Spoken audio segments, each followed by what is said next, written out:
കപിൽ സിബലിന് സ്വർണ്ണക്കടത്ത് കേസിന് വേണ്ടി വാദിക്കാനായിട്ട് 15 ലക്ഷം രൂപയാണ് സർക്കാർ ഇപ്പോൾ കൊടുത്തിരിക്കുന്നത്. ആകെ 45 ലക്ഷം രൂപ കൊടുത്തു കഴിഞ്ഞു. ഇതെന്തിനാണ് സർക്കാർ ഖജനാവിൽ നിന്ന് ഇത്തരമൊരു കേസ് നടത്താനായിട്ട് പണം ചെലവഴിക്കേണ്ട? അങ്ങനെ ഒരു ആവശ്യമുണ്ടോ? അതിൽ നീതിയുണ്ടോ? ഇതിപ്പോൾ കപിൽ സിബലിന് 45 ലക്ഷം കൊടുത്തു, അതിന് മുമ്പ് കൊടുത്തുകൊണ്ടല്ലോ. ഷുഹൈദ് വധക്കേസ് ഇവർക്ക് അല്ല, കൃപേഷ് ശരത്ലാൽ വധക്കേസ് CBIക്ക് വിടരുത് എന്ന് പറഞ്ഞിട്ട് സർക്കാർ പോയത്, അതിന് 80 ലക്ഷം രൂപയല്ലേ കൊടുത്തു. അങ്ങനെ എത്രയോ കേസുകൾക്ക് വേണ്ടി സർക്കാർ പണം കൊടുക്കുന്നു. സർക്കാർ പണമല്ലോ, ജനങ്ങളുടെ പണമല്ലേ, നികുതി പണമല്ലേ. ഈ ചോദ്യം പലരും ചോദിക്കുന്നുണ്ട് സമൂഹത്തിൽ. മറുപടിയില്ല. മറുപടി പറയേണ്ടവർ മറുപടി പറയുന്നില്ല. ഇപ്പോൾ കപിൽ സിബലിന് കൊടുത്തിരിക്കുന്നു. സ്വർണ്ണക്കടത്ത് നടത്തിയതാരാ? സർക്കാരാണ്? അല്ലല്ലോ. ചില വ്യക്തികൾ നടത്തി. ആ സർക്കാരിലെ ഉദ്യോഗസ്ഥരുണ്ട്. ശിവശങ്കരൻ അതിൽപ്പെട്ടയാളാണ്. അപ്പോൾ അവർക്ക് വേണ്ടി കേസ്, അല്ലെങ്കിൽ സ്വർണ്ണക്കടത്ത് എന്ന് പറയുന്ന ആ വിഷയത്തിൽ കേസ് നടത്താൻ വേണ്ടി എന്തിന് ജനങ്ങളുടെ നികുതിപ്പണം എടുത്ത് കൊടുക്കണം? അവരുടെ സ്വത്ത് സീസ് ചെയ്തിട്ട് അതെടുത്ത് വേണം കൊടുക്കാൻ. ഇതിലേർപ്പെട്ടവരുടെ, അത് മുഖ്യമന്ത്രിയാണ് ഏർപ്പെട്ടിരിക്കുന്നതെങ്കിൽ മുഖ്യമന്ത്രി കൊടുക്കണം പോക്കറ്റിൽ. ഇത് ചോദിക്കാൻ ഇവിടെ ആരാവുള്ളത്? ചോദിച്ചാൽ മറുപടിയുണ്ട്. പ്രതിപക്ഷം ഞാൻ ചോദിക്കുന്നത്, ഇപ്പോൾ ഇതുപോലൊരു സംഭവം മറ്റൊരു മന്ത്രിസഭ ഭരിക്കുന്ന കാലത്താണ്, UDF BJP ആയിക്കോട്ടെ, LDFിന്റെ സമീപനം എന്തായിരിക്കും? അല്ലെങ്കിൽ CPMന്റെ സമീപനം എന്തായിരിക്കും? സമരം കൊണ്ട് നിറയ്ക്കും. ജില്ലകൾ തോറും സമരം ചെയ്യും, ഇല്ലേ? ഇത് ജനങ്ങളിലേക്ക് എത്തിക്കും. ഈ വിഷയം പത്രത്തിന്റെ ഒരു ചെറിയ കോളം വാർത്തയിൽ ഒതുങ്ങി. ജനങ്ങളിത് അറിയുന്നുണ്ട്. ഞാനിത് പറയാൻ ആഗ്രഹിക്കുന്നത് കേരളത്തിലെ ജനങ്ങളോടാണ്. നിങ്ങൾ ഒന്നിച്ചിറങ്ങുമോ? ഇനിയും ഒരു വർഷത്തിനകം ഇലക്ഷൻ വരാൻ പോകില്ലേ? ഈ ഇലക്ഷന് വോട്ട് ചോദിച്ച് വരുന്നവരോട് ചോദിക്കുമോ എന്തിനാണ് കപിൽ സിബലിന് 45 ലക്ഷം രൂപ കൊടുത്തത്? എന്തിനാണ് സർക്കാർ ഇടപെടേണ്ടാത്ത കേസുകളിൽ വലിയ പണം കൊടുത്ത വക്കീലന്മാരെ വെച്ചത്, സുപ്രീം കോടതി വരെ പോയത്? എന്തിനാണെന്ന് ചോദിക്കും. ഇതിന്റെ മറുപടി കൃത്യമായി പരസ്യമായി പറയാമെങ്കിൽ ഞങ്ങൾ വോട്ട് ചെയ്യാമെന്ന് പറയും. ഇവിടെ നമ്മൾ എന്തിനാണെന്ന്, ഒരു പാർട്ടിക്കാരനാണ് അതിൽ അഭിമാനിക്കുന്നത്. എന്താണ് ആശയത്തിൽ അഭിമാനിക്കാൻ? കമ്മ്യൂണിസ്റ്റ് ആശയം, അല്ലെങ്കിൽ കോൺഗ്രസ് ആശയം, RSSന്റെ ആശയം, ഈ ആശയങ്ങൾ ഇഷ്ടപ്പെടുന്നവരായിക്കോട്ടെ. പക്ഷേ അതിനെ നയിക്കുന്നവർ ചെയ്യുന്ന തോന്നിയാസങ്ങൾക്ക് അതിനെന്തിനാണ് കുടപിടിക്കുന്നത്? ഞാൻ CPMകാരനായിപ്പോയി, അതുകൊണ്ട് എനിക്ക് CPMനെ വിമർശിക്കാൻ പറ്റുന്നില്ല. ഇപ്പോൾ അഡ്വക്കേറ്റ് ജയശങ്കർ, അയാൾ CPIക്കാരനാണെന്നാണ് പറയുന്നത്. അദ്ദേഹം നിരന്തരമായി ഈ CPMനെ അല്ലെങ്കിൽ LDF മന്ത്രിസഭയെ വിമർശിക്കുന്നുണ്ട്, പിണറായി വിജയനെ കുറ്റം പറയുന്നുണ്ട്. ഇന്നലെ ഞാൻ ഒരു യൂട്യൂബ് ചാനലിൽ കണ്ടു, കോൺഗ്രസിലെ തരൂരാണ് CPIയിലെ ജയശങ്കർ. അതായത് തരൂർ കോൺഗ്രസിൽ നിന്നുകൊണ്ട് കോൺഗ്രസിനെ വിമർശിച്ച് അവിടെ നിന്ന് മറ്റൊരു പാർട്ടിയിലേക്ക് പോകാൻ ശ്രമിക്കുന്നു. ജയശങ്കർ അങ്ങനെയാണ്, കമ്മ്യൂണിസ്റ്റുകാരനാണെന്ന് പറയുന്നത് വെറുതെയാണ്. അയാൾ യഥാർത്ഥ കമ്മ്യൂണിസ്റ്റുകാരനാണ്. ജോയി മാത്യു എന്ന് പറയുന്ന നടനുണ്ടല്ലോ, ജോയി മാത്യുവും ജയശങ്കറും തമ്മിലുള്ള ഒരു ലിറ്ററേച്ചർ ഫെസ്റ്റിവലിൽ ഒരു സംവാദം പോലെ ഉണ്ടായി. ജനങ്ങൾക്ക് ചോദിക്കാം. അതിൽ ആങ്കർ അപർണയെ, വിമർശനം എങ്ങനെയാവാം, അതിനുപയോഗിക്കുന്ന വാക്കുകൾ എങ്ങനെയായിരിക്കണം, പ്രയോഗങ്ങൾ എങ്ങനെയായിരിക്കണം, ആരെയൊക്കെ വിമർശിക്കാം എന്നായിരുന്നു വിഷയം. അതിൽ വളരെ ഭംഗിയായി ജോയി മാത്യു പറഞ്ഞൊരു കാര്യമുണ്ട്. ജോയി മാത്യു കംപ്ലീറ്റ് LDFനെ വിമർശിക്കുന്നു, അല്ലെങ്കിൽ പിണറായി വിജയനെ വിമർശിക്കുന്നു. ആ ചോദ്യത്തിന് അദ്ദേഹം പറഞ്ഞു, ഞാൻ ശരിയായ കമ്മ്യൂണിസ്റ്റുകാരനായതുകൊണ്ടാണ് വിമർശിക്കുന്നത്.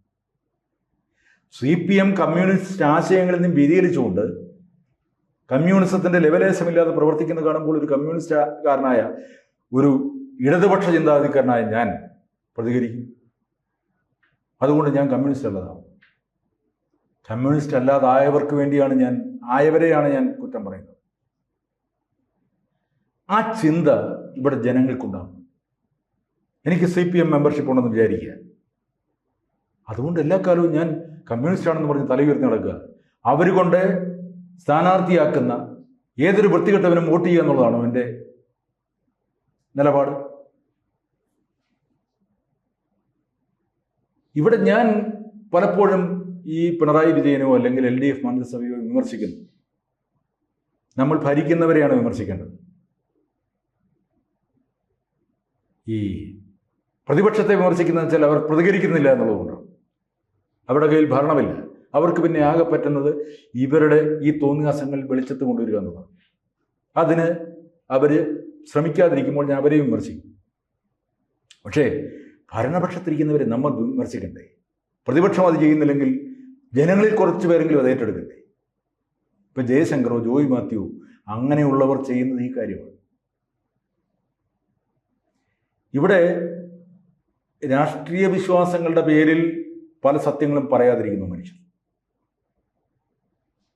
ഇത് പത്രങ്ങളിൽ ഇപ്പം ഈ കപിൽ സിബലിന് 15 ലക്ഷം രൂപ കൊടുത്ത പത്രങ്ങളിലെ പ്രധാന വാർത്തയായി വരേണ്ടതാണ്, ജനങ്ങളുടെ മുമ്പിലേക്ക് എത്തേണ്ടതാണ്.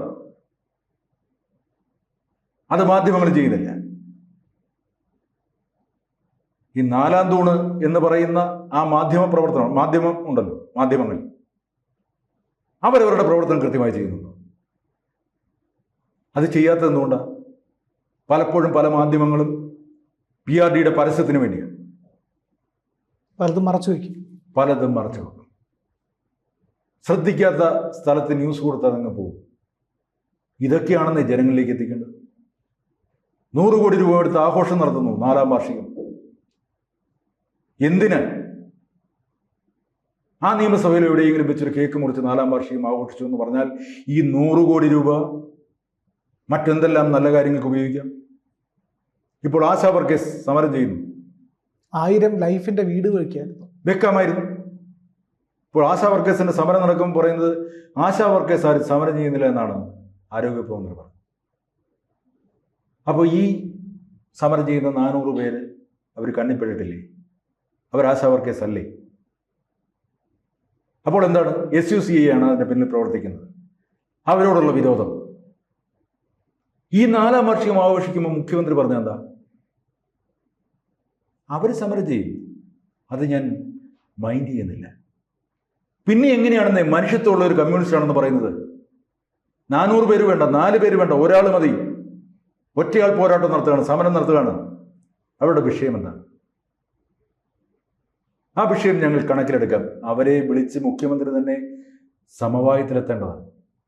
സമരം 100 ദിവസം കഴിഞ്ഞു. ഇങ്ങനെയുള്ള കേരള സംസ്ഥാനത്താണ് വഴിവിട്ട ചെലവുകൾ, ആഘോഷ മാമാങ്കങ്ങൾ, ഇതുപോലെ വേണ്ടാത്ത കേസുകൾക്ക് സർക്കാർ പണം എടുത്ത് കൊടുക്കൽ. ഈ 9 വർഷം കഴിഞ്ഞു പിണറായി ഭരണം തുടങ്ങിയിട്ട്. ഈ 9 വർഷത്തെ ദുർവ്യയം അത് മാത്രമെടുത്താൽ വരും കോടിക്കണക്കിന് രൂപ. എത്രയോ പാവങ്ങൾക്ക് വീട് വെച്ച് കൊടുക്കാം. ശരിയല്ലേ? ആ ധനമന്ത്രി തന്നെ പറയുന്നുണ്ട് കയ്യിൽ പണമില്ല. കഴിഞ്ഞ ബജറ്റിന് ഒരു മാധ്യമത്തിന് അഭിമുഖം കൊടുത്തപ്പോഴത്തേക്കും പറഞ്ഞതാണ്, പുതിയ പദ്ധതികൾ എന്തെങ്കിലും ഉണ്ടോ എന്ന് ചോദിച്ചു. ഇല്ല, പുതിയ പദ്ധതികളില്ല, ഉള്ള പദ്ധതികൾ നടപ്പിലാക്കാനാണ് ശ്രമിക്കുന്നത്. പരാജയം സ്വയം സമ്മതിക്കുകയാണ്. അത് അഭിമാനപൂർവ്വം ആ പരാജയം സമ്മതിച്ചിട്ടും ഞങ്ങളുടെ സർക്കാർ വിജയമാണ് എന്ന് പറയുന്നത് എങ്ങനെയാണ്? ധനമന്ത്രി പറഞ്ഞു പണമില്ല. ഇപ്പോൾ 3000 കോടി വേണം ഈ 2 മാസത്തിനുള്ളിൽ പെൻഷൻ ആവുന്നവർക്ക് കൊടുക്കാൻ. മനസ്സിലായി? അതിന് റിസർവ് ബാങ്കിന് കടപ്പത്രം ഇറക്കുകയാണ്. 2000 കോടിയുടെ കടപ്പത്രം ഇറക്കുന്നു കേരളം. ഇതെല്ലാം കടമല്ലേ?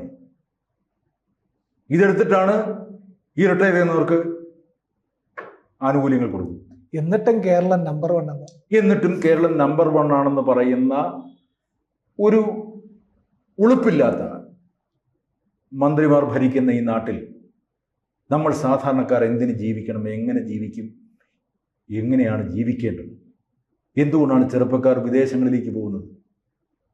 ഞാൻ ഒരുപാട് ചെറുപ്പക്കാരുമായിട്ട് സംസാരിച്ചു. ഇന്നലെ കാനഡയിൽ നിന്ന് എൻ്റെ ഒരു സുഹൃത്ത് വിളിച്ചു. അവിടെ വന്ന് കഷ്ടപ്പെടുന്നുണ്ട് മലയാളി കുട്ടികൾ. പക്ഷെ എങ്കിൽ പോലും അവർ ഹാപ്പിയാണ്. വൃത്തികെട്ട രാഷ്ട്രീയമില്ലാത്ത, ചെളിവാരി എറിയുന്ന രാഷ്ട്രീയക്കാരില്ലാത്ത ഒരു രാജ്യത്ത് ജീവിക്കാൻ കഴിയുക. പണിയെടുത്താലും മനസ്സമാധാനത്തോടെ വന്ന് ഉറങ്ങാൻ കഴിയുമല്ലോ. ഇപ്പോൾ ഇതുപോലെ കപിൽ സിബലിന് കാശ് കൊടുക്കുക, ഈ വാർഷികാഘോഷം നടത്തുമ്പോൾ ഒരു സമൂഹത്തെക്കുറിച്ച് ചിന്തിക്കുന്നു. എന്നെപ്പോലെയുള്ളവർക്ക് ഉറങ്ങാൻ കഴിയില്ല. എനിക്കിത് പറഞ്ഞില്ലെങ്കിൽ മുഖത്ത് നോക്കി പറയാൻ കഴിയുന്നില്ല. അതുകൊണ്ട് തന്നെ ഒരു ക്യാമറയുടെ മുമ്പിൽ നിന്ന് പറയുകയാണ്. സമൂഹം മനസ്സിലാക്കാൻ വേണ്ടി. ഇത് തിരിച്ചറിയണം, തിരിച്ചറിഞ്ഞേ പറ്റും.